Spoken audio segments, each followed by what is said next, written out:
Good morning बच्चों। हम पढ़ रहे हैं क्लास 5th की हिंदी ग्रामर चैप्टर 3 शब्द विचार।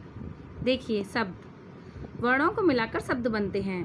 शब्द किससे बनते हैं? वर्णों के मेल से।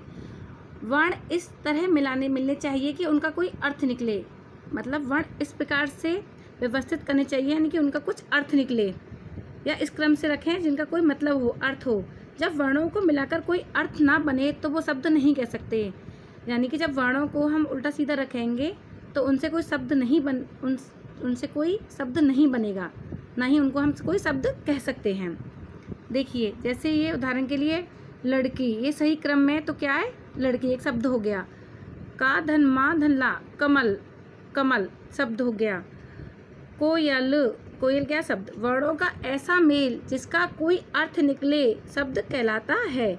वर्णों का ऐसा मेल जो अर्थ निकले, जिसका कोई अर्थ हो, वो क्या कहलाता है? शब्द कहलाता है।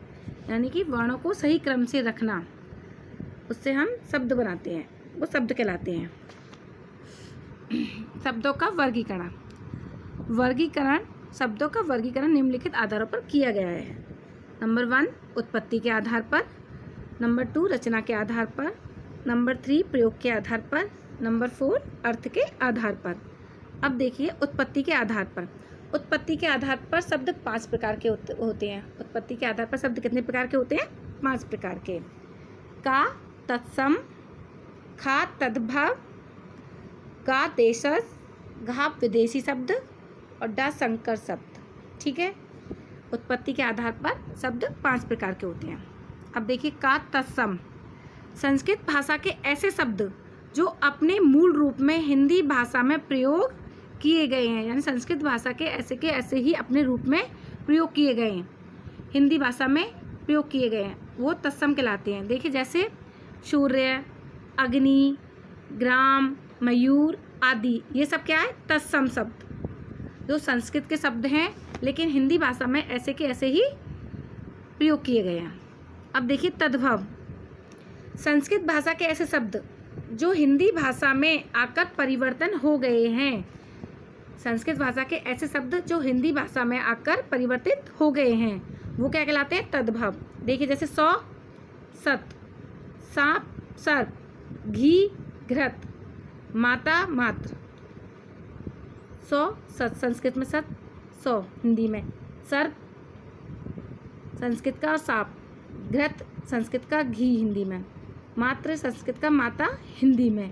ये इस प्रकार के तद्भव शब्द कहलाते हैं। अब देखिए, कुछ तत्सम और कुछ तद्भव शब्द, जैसे तत्सम गौ, तद्भव क्या है? हिंदी गाय, शीर्ष सिर, कर्ण कान, महिषी भैंस, दंत दांत, गर्दभ गधा, घोटक घोड़ा, अक्षी आँख, नासिका नाक। तत्सम संस्कृत के, ये हमारे तद्भव हिंदी वाले।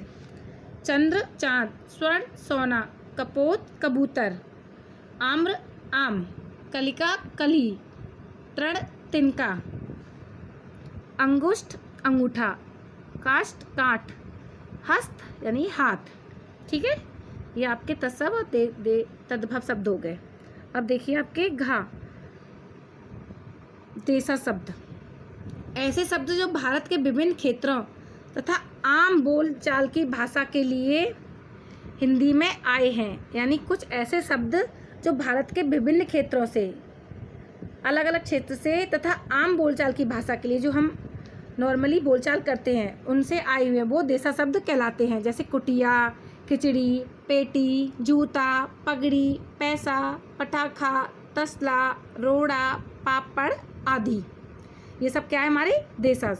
अब देखिए, विदेशी शब्द, जो ऐसे शब्द जो दूसरे देश की भाषाओं से आए हैं, जो अन्य देशों की भाषाओं से लिए गए हिंदी में आए हैं, वो विदेशी भाषा कहलाते हैं। जैसे देखिए, इसमें अरबी शब्द, अरबी में हुए अल्लाह, असर, इरादा, इशारा, ईमान, किताब, एहसान, खत, जिला, तहसील, बालिक, बुनियाद, मजहब, साफ, हकीम, हलवाई।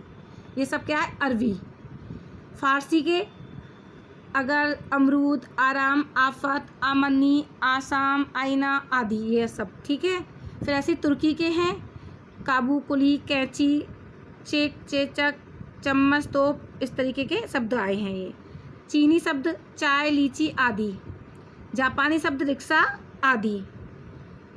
और अंग्रेजी शब्द देखिए जैसे अपील, अफसर, operation, engine, court, collector, copy, college, ये सब क्या है, अंग्रेजी के शब्द हैं। ये पुर्तगाली शब्द अनानास, आलपेन, गमला, गिरजा, चाबी, नीलाम, इस तरीके के शब्द आए हैं। फ्रेंच शब्द अंग्रेज, कारतूस, कूपन आदि। डच शब्द तुरुप, इक्का, बम, तांगे का आदि। रूसी शब्द रूबल, जार, बौद्धा आदि। ये विदेशी शब्द हैं। ठीक है, आज के लिए इतना ही। अब आपके लिए होमवर्क देते हैं। देखिए होमवर्क में 4 निम्नलिखित शब्दों में से सार्थक व निरर्थक शब्द को छांटिए। ठीक है, कुछ ऊपर उदाहरण दिए गए, आपको सार्थक में लिखना है। जैसे मैं बता दूं, सार्थक में कलम, जानवर, रेलगाड़ी, इंजन, कुली, ये सार्थक शब्द हो गए। बाकी आपके निरर्थक नज, लमक, वाय, वाना, विल्का, ये सब क्या हो गए आपके निरर्थक शब्द, यानी कि जिनका कुछ अर्थ हो, जिनका कुछ मतलब हो, वो सार्थक शब्द होते हैं, और जिनका कोई मतलब ना हो वो निरर्थक शब्द कहलाते हैं। ठीक है, आप नोट करना और अपनी होमवर्क में नोट करना अपनी ठीक है, साफ साफ राइटिंग में। आज के लिए इतना ही, आगे के लिए वीडियो देखते रहना।